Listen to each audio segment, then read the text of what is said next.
Hi guys, my name is Nonima Tigela. Welcome to my YouTube channel. So today I want us to talk about something that perhaps many of us who heard it, but we don't really pay attention to it. But that was a low blow from Ujaj Rata, guys. That was a low. I think I have seen low blows. In fact, this is something that he has done before, man. Why am I forgetful? He has done this to Mngomezulu before. He has done it before. He has done to defense side of people, even the accused. I remember there was a day who accused number 5 was sick, and then he said he wanted a sick note. And then there was a day that Pinky, the state witness, was sick. There was no sick note. She was given time to go and chill. So that she can become better, as much as we could hear that she was not okay. Anyway, today's video is about the day Judge Rata detonated Gwabini's privacy on live TV. While it was streaming on the internet, it's still there if you don't believe me. In the final days of Senzo Meyiwa trial, chaos erupted, rules collapsed, and the line between justice and misconduct was burnt to ash. But nothing, absolutely nothing, prepared South Africa for what Judge Rata Mokgatleng did next. He triggered us, guys, because he did that to Mngomezulu. And where is Mngomezulu today? Advocate Mnisi stood up with a simple explanation. Witness Gwabini isn't in court today. He's sick. A medical certificate has been submitted. Standard, routine, lawfully. That's it, right? You would think something every court accepts every day. You will be like, okay, yeah, this is fine. This is enough. That's what you would think. But instead of following procedure, instead of respecting privacy, instead of acting like a neutral judge, Judge Rata Mokgatleng turned the courtroom into a circus. That's what he did. The mockery that he pulled from Cape to Cairo, guys, if I tell you, he mocked Mnisi, he smacked, he dismissed the explanation with arrogance, and then the moment that shocked the nation, he started talking about how sick notes can be bought. No evidence, no complaint, no foundation, just a bold, reckless accusation aimed directly at counsel and the witness, let alone the doctor that wrote down that Gwabini went to visit. Because for me, that was reckless, and towards even those were jabs even towards the doctor. A judge isn't allowed to act like that. A judge isn't allowed to make wild insinuations. A judge isn't allowed to publicly humiliate attorney because of personal opinions. But the meltdown had only begun. We thought that was it. No, he doubled down, guys, Judge Rata that day. He went on and on and on to an extent that he did the unthinkable. What came next was beyond disrespect, beyond arrogance, beyond anything a trained judicial officer should ever do. Judge Rata read Gwabini's medical information out loud on live television, on a streamed courtroom proceedings. Diagnosis, details, private protected medical information. He put it out there. He put that out there.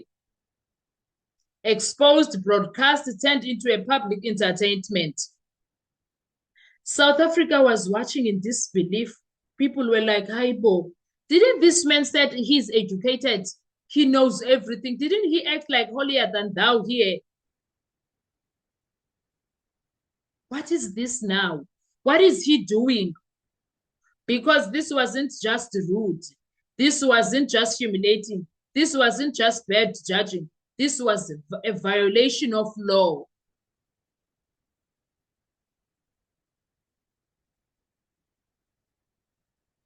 I don't know what Section 4 says, the legal explosion. Let's go and check what they say on Section 4. In this country, the National Health Act is crystal clear. Medical information is confidential. HPCSA ethical rules are clear. A patient's diagnosis is private. Constitutional rights are clear. Everyone has the right to dignity and privacy. None of these rights evaporate because a judge is irritated. None of these rights disappear because the court is running late. Confidentiality is not optional, not negotiable, not something to wave aside with a joke or a smirk. No, especially from a judge that claims to know everything. For a judge that keeps bragging about, I know the law, you can't know the law, to those advocates there. Yet he does this below the belt thing, under the ocean kind of vibes thing. Judge Ratta crossed a line so bright, it should have lit up the courtroom like a warning flare. That's what it should have done. What he did was very wrong.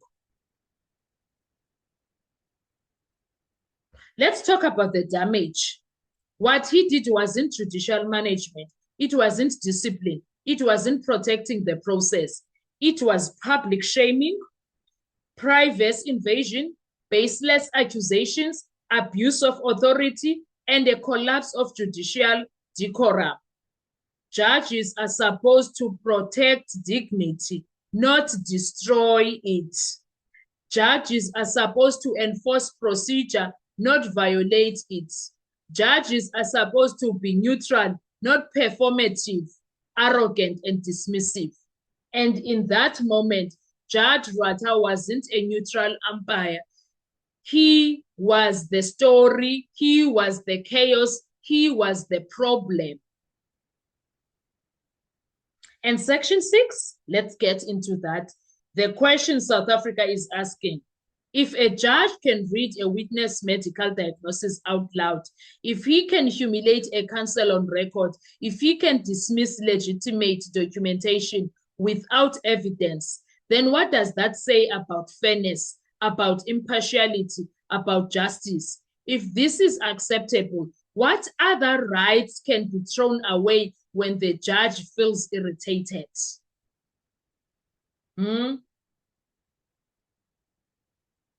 The killer line.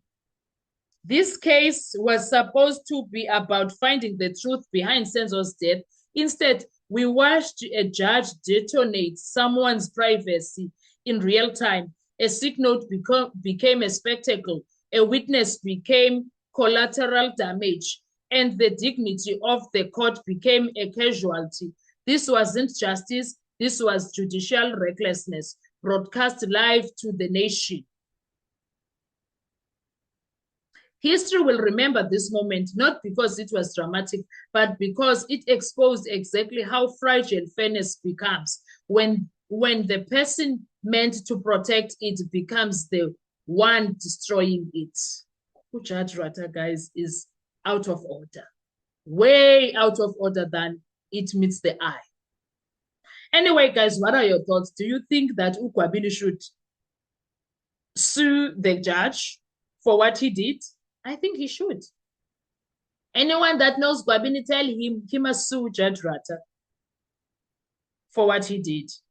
Who asked him to read his medical records? In fact, I think the doctor, for Judge Ratta to insinuate that the doctor could have been bought, he needs to be sued for that too. He needs to be sued for that too. For him to make assumptions that people can actually buy sick notes from him as a doctor. That was not right. That doctor needs to deal with Judge Ratta. Anyway, guys, let's talk in the comment section. I want to hear your views. What are your thoughts when it comes to all of this? Thank you so much. I will see you on our next video. Bye-bye.